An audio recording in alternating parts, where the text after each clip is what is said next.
Assalamualaikum warahmatullahi wabarakatuh. Selamat pagi, selamat siang, dan selamat malam, khususnya bagi teman-teman semua yang beragama lain. Sebelumnya, perkenalkan, nama saya Dr. Sandi Raharjo, NRP 09180462 dari kelas Teknik Otomasi 6B, Politeknik Perkapalan Negeri Surabaya. Pada kesempatan kali ini, izinkanlah saya untuk membagi sedikit review dan juga simulasi terkait penugasan yang sudah diberikan oleh Bapak Irul selaku dosen mata kuliah Sistem Informasi Manajemen, khususnya pada tugas evaluasi akhir semester. Sesuai dengan apa yang sudah saya sampaikan sebelumnya, pada kesempatan kali ini saya akan mencoba membuat sebuah website yang nantinya akan terkoneksi dengan Adonis.js dan juga MySQL sebagai database-nya. Lalu pada website yang sudah saya buat, nantinya akan juga mengaplikasikan 4 fungsi utama dari CRUD, di mana CRUD sendiri merupakan sebuah pemrograman yang sudah mempunyai 4 fungsi utama seperti create atau membuat, kemudian read membaca, update memperbarui, serta delete untuk menghapus. Pada kesempatan kali ini atau pada project kali ini diperlukannya beberapa software yang harus digunakan ya. Yang pertama mungkin yang paling dasar yaitu aplikasi untuk membuka browser. Di sini saya menggunakan Google Chrome. Kemudian ada Git-Bash untuk menuliskan program dan juga membuat project baru di Adonis.js. Kemudian ada Visual Studio Code atau kerap kita kenal sebagai VS Code untuk menuliskan program dan juga mendesain websitenya.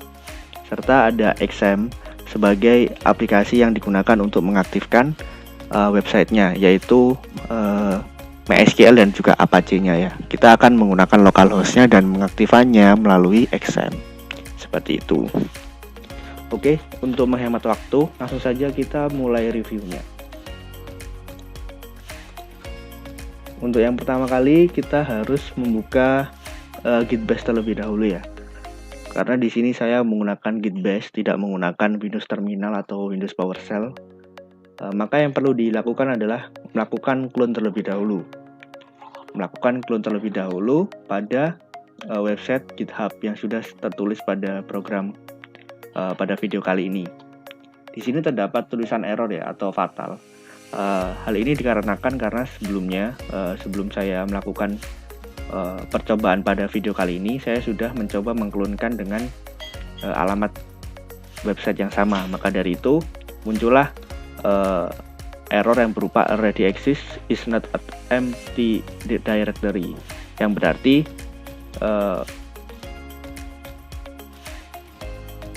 folder yang kita sudah gunakan sebagai lokasi akhir dari clone tersebut sudah ada dan juga merupakan sebuah folder yang sudah terisi. Jadi muncullah error seperti ini. Tapi teman-teman tidak perlu khawatir karena error seperti ini masih bisa dilanjutkan tanpa harus mengoprek-oprek hal-hal lainnya ya. Jadi tetap dilanjutkan saja, tidak bermasalah. Setelah saya melakukan clone pada Adonis Full Stack ini, maka saya juga harus melakukan clone pada Adonis API-nya. Kemudian saya lanjutkan pada Adonis Slim app ini juga, sama-sama mempunyai tulisan fatal ya, karena tiga-tiganya ini saya sudah melakukan clone terlebih dahulu sebelum video ini saya buat. Kemudian baris yang keempat, kita perlu menuliskan npm terlebih dahulu. npm ini kita gunakan sebagai npm yang berversi global agar pada saat pengkloningan atau penyambungan itu kita bisa terkoneksi dengan segala hal. Untuk lebih mudahnya kita bisa menggunakan npm yang berversi global agar kita bisa menggunakannya lebih mudah seperti itu. Lalu di sini ada @adonis.js CLI. CLI ini merupakan tools dari Adonis.js yang kita gunakan. Kemudian baris di bawahnya di sini ada Adonis New Project Doni. Jadi untuk Adonis New Project Doni ini merupakan pendeklarasian project yang sudah saya buat. Jadi project yang saya buat saya beri nama Project Doni. Jadi teman-teman bisa merubah sesuai dengan apa yang teman-teman ingin. Sesuaikan dengan project yang teman-teman buat, seperti itu.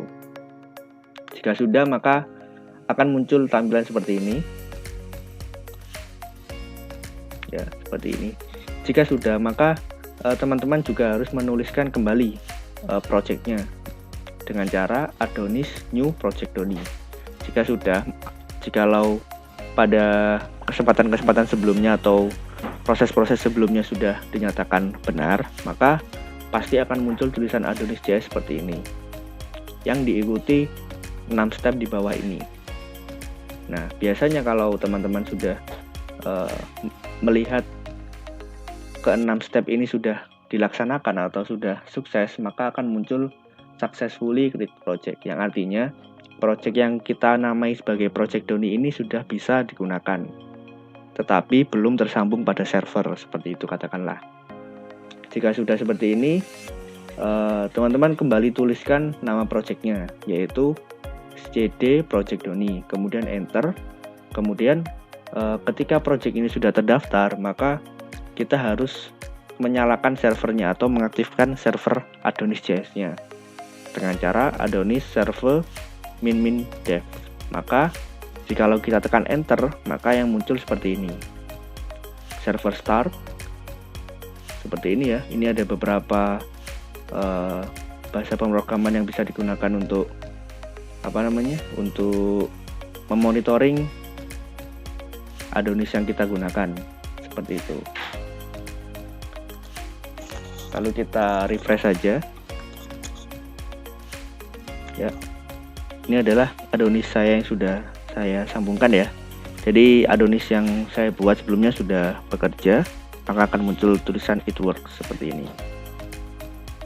Oke, kemudian kita masuk ke Git base selanjutnya. Seperti ini ya. Karena tadi kita sudah melakukan instalasi pada Adonis.js, tentunya dengan versi yang terbaru ya, versi yang terbaru dan juga yang kompatibel dengan PC teman-teman semua. Teman-teman bisa mendownload Node.js-nya melalui Google, sudah ada, atau di GitHub dan sebagainya, teman-teman bisa mendapatkannya. Kemudian install seperti biasa. Lalu pada Git base-nya kita bisa menggunakan NVM. Nah, NVM ini umumnya banyak sekali versi ya. Tetapi pada kesempatan kali ini saya menggunakan NVM yang mempunyai versi 15 seperti itu. Tentunya untuk mendownload NVM versi 15 ini, teman-teman tidak usah repot mendownload melalui Google Chrome, kemudian Mozilla dan sebagainya. Teman-teman cukup tuliskan saja nvm use 15.0.0 seperti ini. Maka jika sudah, akan muncul now using Node v versi 15.0.0 64 bit seperti ini. Nah, jika sudah, teman-teman tuliskan lagi project yang akan dibuat. Tadi kita mendeklarasikan project yang akan kita oprek-oprek adalah project Doni. Kemudian untuk membuka VS Code-nya, teman-teman juga tidak usah repot-repot mencari di Windows lalu mengetikkan VS Code dan sebagainya. Teman-teman juga bisa membuka VS Code-nya melalui Git base ini dengan cara mengetikkan code spasi dot seperti ini. Maka secara otomatis VS Code-nya akan terbuka seperti ini. Oke. Lalu selanjutnya ada ini ya, MySQL main shift. Jadi perlu kita ketahui apabila kita membuat Node.js yang nantinya akan kita sambungkan database, secara default Adonis.js itu defaultnya adalah SQLite. Nah, untuk merubahnya ke MySQL, kita perlu menginstal MySQL terlebih dahulu di Git base-nya. Dan jangan lupa juga, teman-teman harus merubahnya pada sebelah sini ya, di bagian environment. Teman-teman juga jangan lupa untuk merubah DB connection-nya. Kalau di tampilan defaultnya, DB connection dari Adonis.js ini adalah SQLite seperti itu. Lalu di sini ada nama database ya, db_adonis_root. Ini adalah nama database yang saya gunakan pada video kali ini. Tampilannya seperti ini teman-teman. Seperti ini ya. Ini ada database yang saya gunakan melalui phpMyAdmin. Nah, biasanya kendalanya ketika kita membuka localhost seperti ini, itu biasanya tidak terbuka ya, tidak terbuka atau tidak bisa diakses, itu teman-teman bisa menggunakan XAMPP seperti ini, XAMPP Control Panel.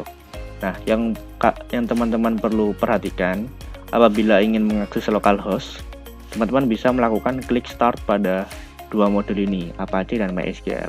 Nah, ketika kita menggunakan dua modul ini, pastinya kita harus menekan tombol start pada kolom action ini. Karena saya sudah menekan tombol start sebelumnya, maka di sini yang tampil di monitor adalah tinggal tombol stopnya saja.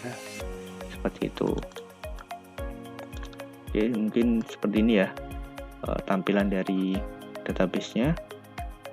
Sudah ada user dan token, kemudian ada post skemanya.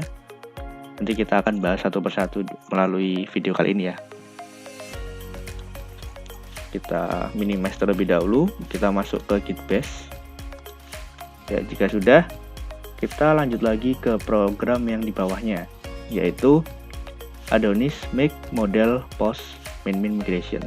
Jadi pada program kali ini sebenarnya tujuannya untuk membuat sebuah folder ya, sebuah directory baru, di mana pada program kali ini saya berniat untuk membuat sebuah folder baru yang bernama post dan juga migration, yang mana pada migration ini mempunyai subfolder lagi yang bernama post schema ini tadi.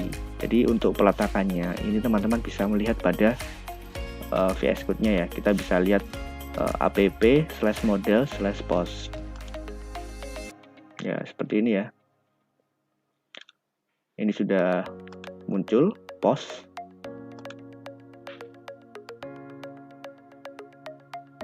Kemudian jika sudah, teman-teman juga bisa mengecek hasilnya pada ini location file directory-nya. Kita bisa melihat pada VS Code-nya.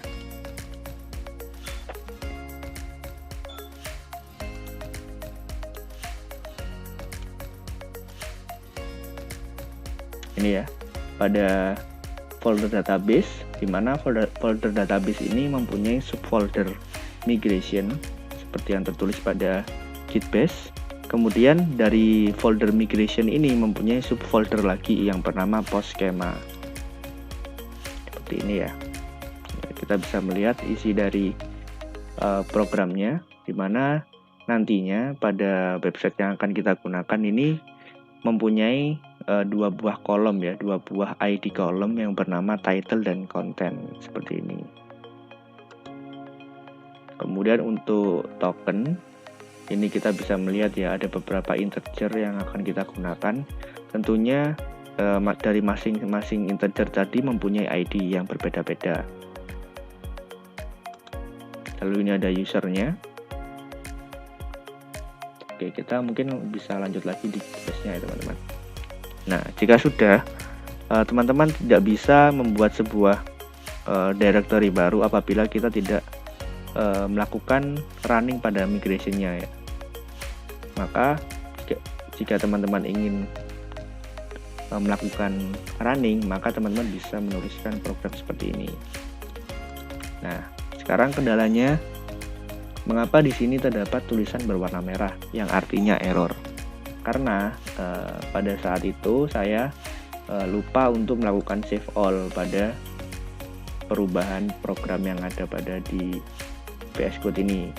Jadi pastikan teman-teman semua jika sudah membuat perubahan di program VS Code-nya, pastikan teman-teman jika sudah ya, itu bisa menekan pada tombol save all ini yang ada pada menu file. Jadi kendalanya pada saat itu saya lupa mengganti SQLite ini menjadi MySQL, walaupun pada saat itu memang saya sudah saya ganti ya menjadi MySQL, tapi karena belum tersimpan maka di sini muncul tulisan error. Di sini bisa terlihat ya, cannot find modul SQLite 3 seperti itu. Nah, ini tampilan ketika saya sudah melakukan save pada program terbaru saya menggunakan database MySQL. Seperti ini ada database migrated successfully in 2,27 second seperti ini. Nah, Jika sudah, pastikan teman-teman membuat folder baru lagi yang bernama postcontroller.js, di mana postcontroller.js ini letaknya ada di VS Code. Seperti ini ya. Jadi postcontroller ini merupakan sebuah folder yang berisikan 4 fungsi dari CRUD tadi. Seperti yang kita tahu, CRUD sendiri kan mempunyai 4 fungsi utama ya. Ada create, read, update, dan juga delete. Nah, keempat fungsi tadi kita letakkan pada postcontroller ini agar kita bisa melakukan perubahan pada website yang akan kita gunakan nantinya. Ya, seperti kita tahu, di sini ada create ya, kita bisa melihat create, kemudian ada beberapa constraint postnya seperti ini. Jikalau kita sudah melakukan sebuah pembaharuan data atau penulisan data baru, maka tampilan akan kembali ke tampilan awal, tampilan indeks ya kalau kita bisa mengatakan. Kemudian ada asynchronous store. Jadi store ini merupakan sebuah program ya, sebuah program yang digunakan untuk menyimpan data dari data-data yang sudah kita masukkan, seperti itu. Jadi data-data yang sudah disimpan melalui store ini nantinya akan kita lakukan perubahan, entah itu kita gunakan untuk membuat data baru, kemudian kita bisa mengupgrade atau memperbarui data tersebut, atau bahkan kita bisa menghapus data tersebut. Seperti ini ya teman-teman. Maka ketika kita sudah menuliskan data baru, maka apabila data yang sudah disimpan, maka akan muncul tulisan data berhasil disimpan, muncul notifikasi seperti ini teman-teman. Nah, jika sudah, maka laman akan kembali ke tampilan indeks ya, tampilan awal, tampilan dashboard lah katakanlah seperti itu. Oke, di sini teman-teman saya berikan gambaran ya terkait websitenya seperti ini. Jadi website yang sudah digunakan ini berisikan 3 kolom ya, 3 kolom yang masing-masing isinya berbeda. Ada judul film, detail, dan juga aksi. Dimana aksi ini kita bisa mengaplikasikan fungsi dari CRUD, terutama pada upgrade dan juga delete-nya, yang diaplikasikan pada edit dan juga hapus ini. Seperti ini ya teman-teman.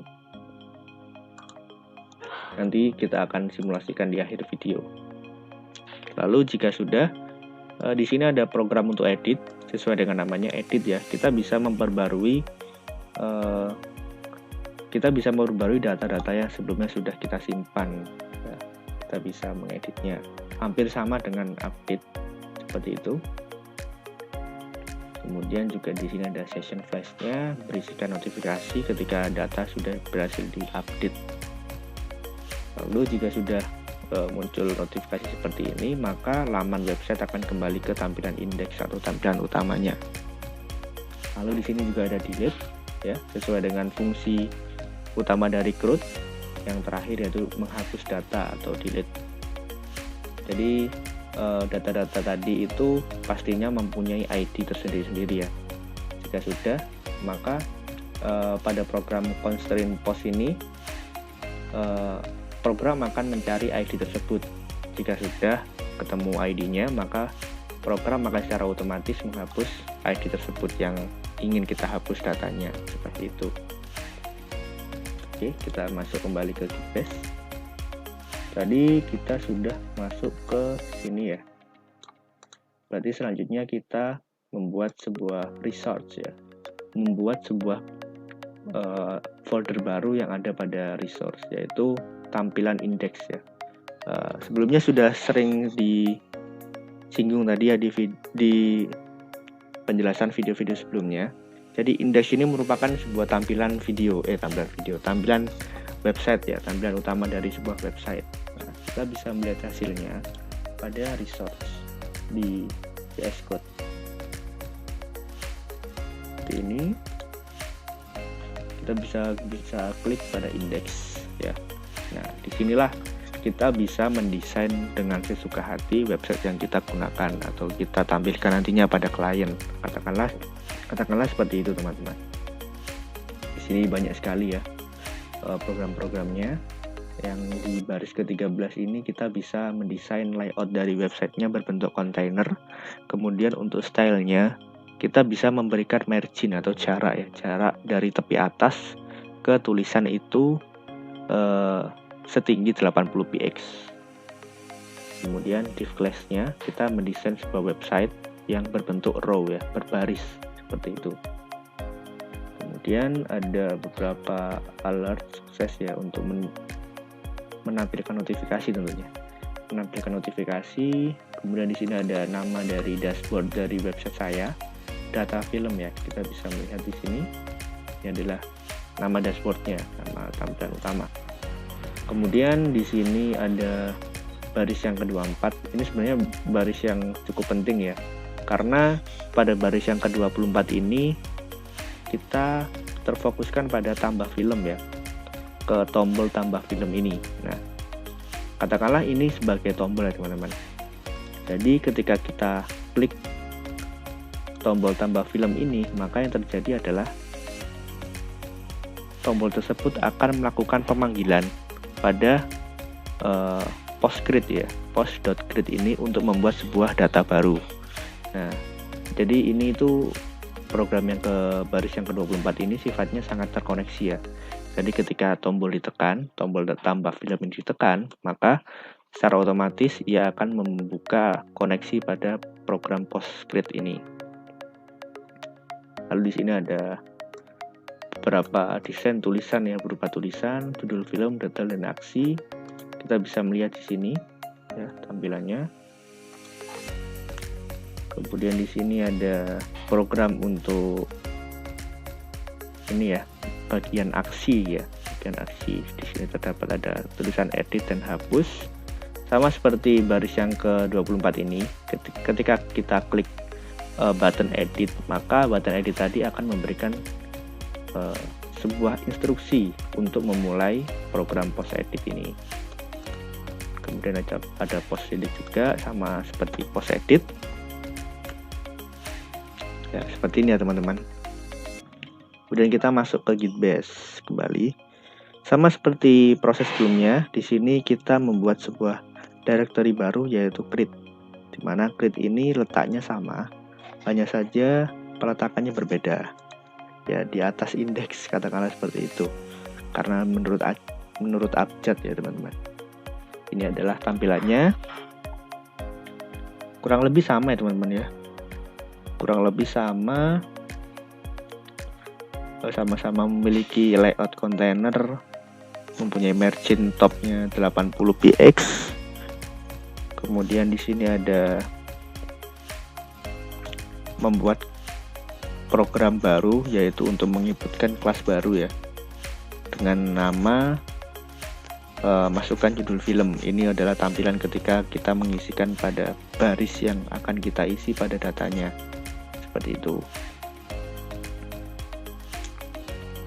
Kemudian selanjutnya sama ya, pada edit ini kita membuat sebuah program baru yang letaknya di VS Code, berada pada resource, post, kemudian edit. Ini adalah programnya, adalah program yang berisikan desain ya, desain dan juga kontrol dari sebuah website, seperti itu teman-teman. Selain tadi kita sudah mendesain sebuah website, pastikan juga teman-teman mengaplikasikan fungsi grid tadi dengan mendeklarasikan pada roots ya, roots.js. Nah, di sini kan teman-teman bisa melihat ada beberapa baris ini ya, mulai dari 21 hingga 25. Berarti ada 6 ya, ada 6 baris. Oh, ada 5 ya, ada 5 baris. Di sini terdapat create, store, edit, update, dan delete. Masing-masing fungsi ini kita misalkan kita inisialisasikan yang berbeda, yaitu dengan nama post.grid, post store, dan seterusnya. Jadi agar kita memanggil class-nya itu bisa lebih mudah dalam menuliskan pemrograman, seperti itu teman-teman. Kemudian apalagi ya, ini post schema ya, yang sudah kita buat pada Git Bash sebelumnya. seperti ini teman-teman untuk tampilan websitenya ya. Nanti kita akan simulasikan di akhir video. Ini adalah tampilan Adonisnya jikalau sudah tersambung.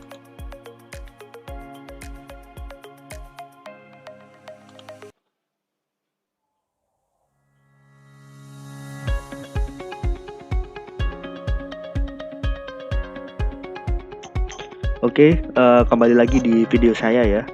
Jadi pada kesempatan kali ini melanjutkan video di sebelumnya yang membahas tentang review dan juga pembahasan dari program yang sudah kita buat melalui VS Code, Git Bash ataupun dari MySQL. Jadi seperti inilah tampilannya dari website yang sudah kita buat ya. Dimana pada website kita yang saat ini ditampilkan pada layar HP teman-teman semua terdapat beberapa baris dan juga kolom yang sama-sama dikemas dalam bentuk tabel. Terdapat judul film, detail film, kemudian ada aksi di sini. Lalu di sini klien juga bisa menambahkan sebuah referensi film dengan cara melakukan klik pada tombol tambah film ini tadi. Kemudian di sini juga ada tombol search atau untuk mencari detail dari suatu film yang ingin dicari oleh klien kita. Oke, mungkin kita bisa langsung mencobanya dengan menambahkan film terlebih dahulu ya teman-teman. Kita klik saja tombol pada tambah film ini tadi. Maka secara otomatis laman akan berpindah menuju localhost 333 /post/create. Kita akan menambahkan referensi film baru. Oke, langsung saja kita bisa menambahkan satu film lagi ya. Di sini saya menggunakan referensi film Habibie dan Ainun.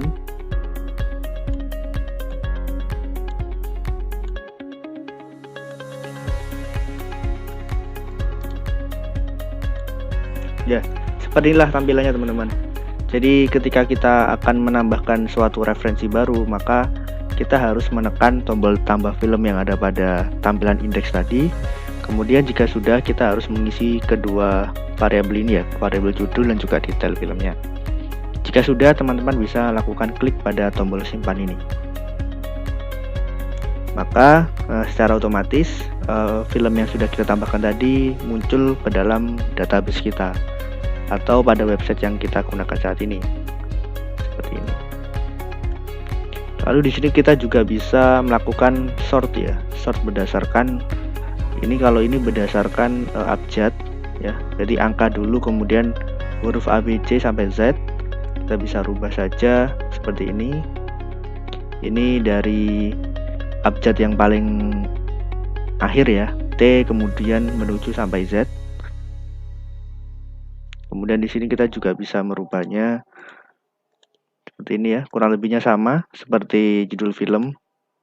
Kita bisa melakukan sort sesuai dengan apa yang kita inginkan.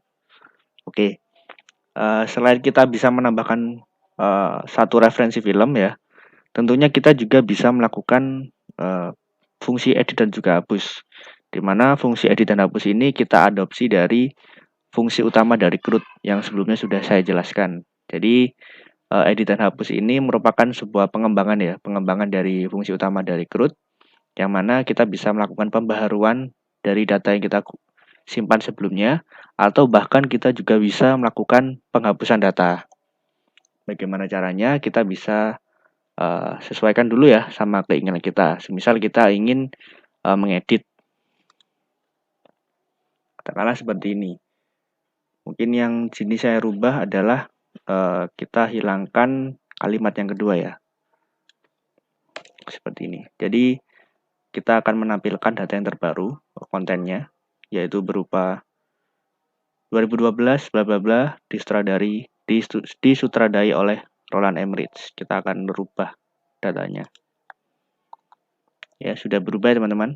Yang tadinya terdapat 2 kalimat, saat ini terdapat 1 kalimat. Atau bahkan kita juga bisa menghapus ya. Mungkin pada kesempatan kali ini saya akan mencoba menghapus satu film. Saya di sini ingin menghapus satu film ya, yaitu The Revenant. Kita hapus saja. maka di sini akan menampilkan sebuah notifikasi, yaitu data berhasil dihapus.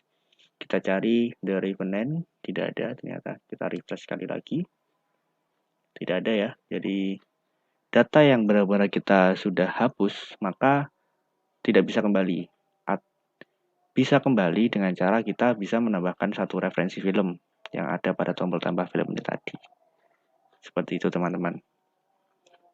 Oke, sepertinya sudah sangat terjelaskan ya teman-teman. Semoga apa yang sudah saya jelaskan pada video kali ini dapat membantu teman-teman dalam memahami. Akhir kata, kurang lebihnya saya mohon maaf jika terdapat banyak kekurangan maupun kesalahan. Selebihnya saya akhiri. Wassalamualaikum warahmatullahi wabarakatuh.